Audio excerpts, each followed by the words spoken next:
What's up, guys? Bob the Gamer here, coming at you with some more Edison content. Today we're going to be doing an update of my X-saber deck list. By the way, I'm testing a new layout. Let me know if you guys like this, better or worse. I know you can see more of me, but you can also see this cool blue eyes mat that I have.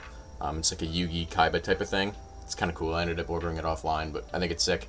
It's got like the 3 ultimate dragons. Anyway, so we're going to be going over my updated version of my X-saber deck list. I've been pretty much playing this deck exclusively at locals for, God, probably a month and a half, 2 months now. And I've been doing a lot of testing in person and online with it. But I'm going to just give you the updated version. So a lot of this stuff's going to be very similar. We've got 3 Fall Trolls. I think if you're playing a combo variant of this deck, which I think is the way to go, you need to play 3. This is your boss monster. This dude lets you make the explosive fields. He enables the hand rips. He's just the best card. Next we're playing 3 Airbellum. This guy's actually not terrible by himself, but he's mostly a rescue cat target is what he is. So we're playing him. You get the hand rips off, and he's also a tuner with an X-saber name. So 3 Emmer's Blade. He's the recruiter. He gets you to all your other X-saber monsters, as well as he is what you typically use to synchro with. 3 Full Helm Knight. Some people are doing 2 Full Helm and 1 Rhoda. I've personally had games in testing where the 3rd Full Helm Knight mattered. Having the additional Rhoda for Monk would be really good, but I think realistically, I think it's just worth having the extra Full Helm Knight. But, you know, I'll go back and try and test more, maybe. 1 Ragigura. This is our last X-saber guy. So this is the 13th X-saber.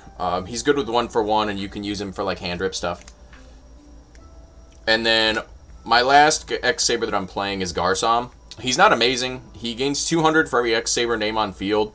So he starts at a 16 and can go up to a 2400, which is kind of cool. It does come up. And if he's destroyed by card effect, either yours or your opponent's, you get to search out any X-saber name. So I like him. Realistically, he's not amazing. He's not the best X-saber card, but I do like him. I just wanted another X-saber name. And I tried out Guard Strike, the Cyber Dragon guy, where you need 2 X-sabers engraved and you special summon him if you have no monsters. But I was running into scenarios where I'd have 1 X-saber name on the field, and then I would have like a Fall Troll in hand, and then I would draw him, and I can't just play him and then do Fall Troll stuff. So I just wanted another X-saber normal summon that gave me another name. And then for the non-X-saber monsters, we're playing the Honorary X-saber monsters. We've got Summoner Monk, Rescue Cat. To search out the Rescue Cat, we have 1 Giant Rat. We have Sangan to also search out Rescue Cat or Monk. And then our one-off, we're playing 1 Raikou. Raikou's in here specifically just because I wanted another cat target.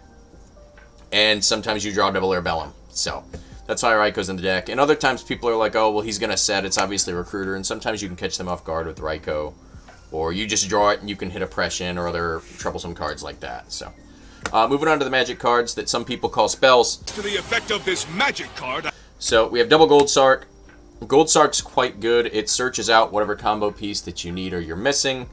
All the way from Ball Troll to your Spell and Trap removal to Rescue Cat or Monk. It's just, it helps you piece all of your stuff together. So I think Gold Sark is the way to go. And at worst, it's a pitch for Monk. Creature take spells. We're playing magic cards. I apologize. We're playing 1 Mind Control, 1 Brain Con. These cards are just really good in general. And in X-saber, since you have 6 tuners, they just make them even better. And summoning Airbellum. And then just like mind controlling their guy and attacking and ripping a card and then synchroing with it. It's just extra damage, really. So everybody plays those. For switch to defense stuff, we're on triple book, 2 level limit. Or I'm sorry, 2 level limit? 1 level limit.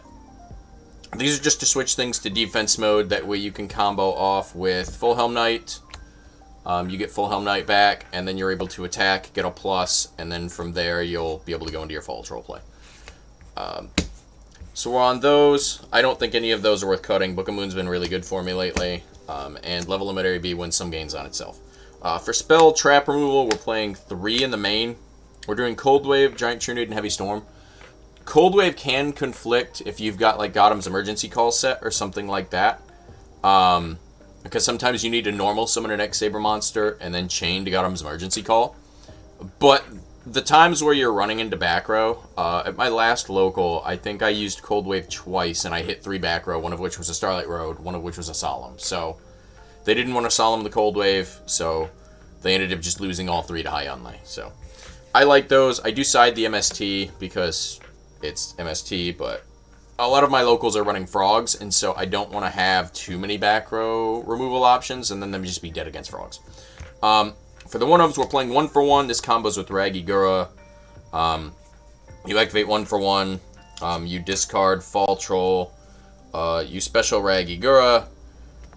And then if you have a Ragigura gets back Fall Troll, and if you have another X-saber normal summon, then you can just normal summon that, special summon Fall Troll, and it kind of gets you there sometimes.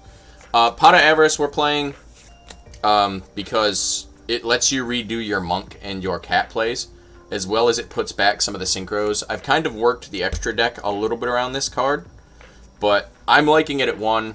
I know that James plays 2 sometimes. I don't like 2 personally. I like 1.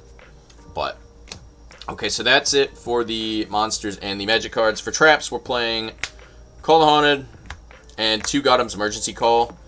This card's insane.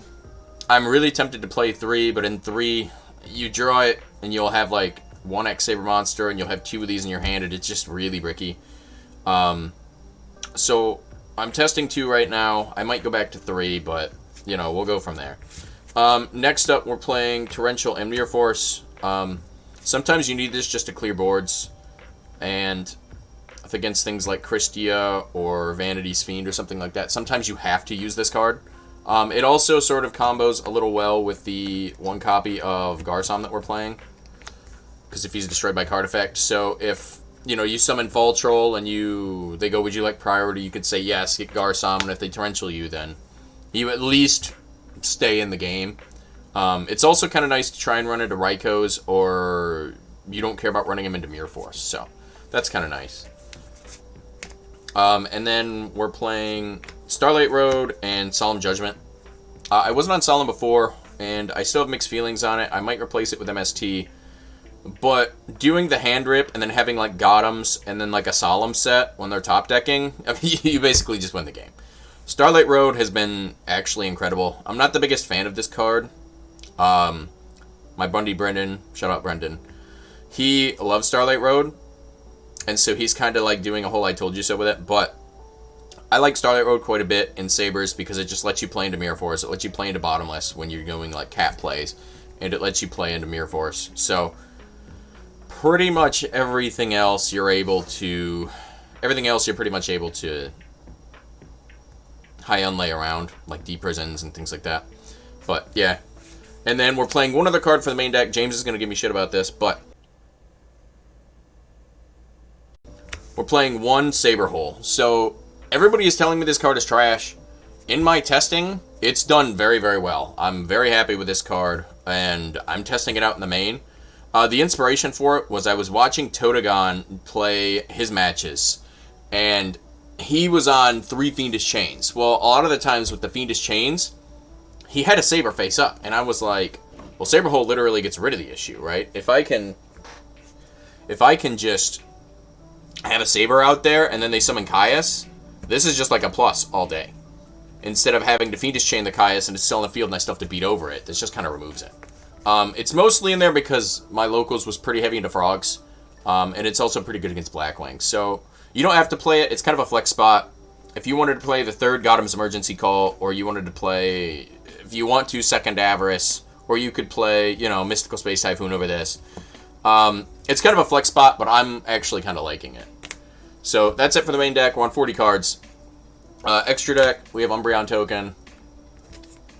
And then we are playing 1 Armory Arm, kind of because of Pot of Avarice. I've not really had a lot of scenarios where I've wanted the 2nd Armory Arm. It's very, very rare for me. And Avarice kind of lets me get him back if I want to make a 2nd one. So, then we're on Catastor. Gaia Knight is also a flex spot. This could be Flameveil Uwu. It could be another High Unlay. It could be your 2nd Armory Arm. It's really a flex spot to where you could kind of put whatever you want. I like him just because he beats over Stardust and he beats over Monarchs, and this deck makes a lot of 6s. So The other 6s, we're obviously playing the staples, Yugioh, Brio, and then we're on 1 high onlay. I kind of really want 2 of this card, but with Pot of Avarice, I figured I would just kind of make the sacrifice, so. For 7s, we're on Black Rose, Arcanite, and Herbellum. I have mixed feelings about Summoner Monk in this deck, to be honest with you. We're on 13 spells, which I know, / magic cards, it's not the highest number. And so sometimes Monk is just dead, but you could still normal summon him to get Arcanite out. And then we're on Herbellum. He's an X-saber name. We are on Stardust and Colossal Fighter. And then for the 9s, we are on Mistworm and Double Gotems. I don't really ever make the second Gotems, but if I wanted, I'd rather, you know, have it and not need it than need it and not have it. So. And then we're on 1 Chimera Tech Fortress Dragon. Machina Fortress can be tough for this deck, so I like the Chimera Tech in there. We'll do the side deck really, really quick. So we're on, for monsters, we're on Double Cyber Dragon. We're on 2 Thunder King, and we're on 2 Kaiku. This deck gets hit by Deck Devi pretty hard, so you want to have these to kind of cycle around. Thunder King's pretty good into Blackwing, Kaiku's good into Vayu Turbo, and Cyber Dragon's kind of good into most of those matchups, so that's it for the monsters. We're